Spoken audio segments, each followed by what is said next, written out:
Барлығы жақсы көретін Барби енді ешкімге керек болмай қалды. Керек болса сүйіктісі де одан теріс айналып кетеді. Сәлем достар. Бүгін біз сендерге фантастикалық және комедиялық жанрда түсірілген, шытырман оқиғаға толы Барби деп аталатын керемет фильмге шолу дайындадық. Привет, Барби! Привет, Кен! Привет, Барби! Привет, Барби! Привет, Барби!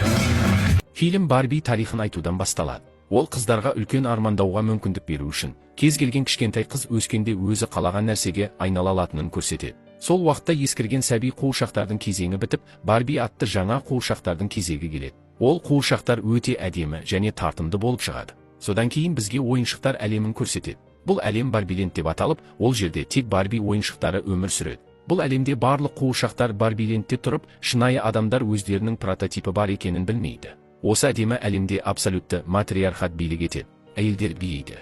Олар кітап жазады, сотта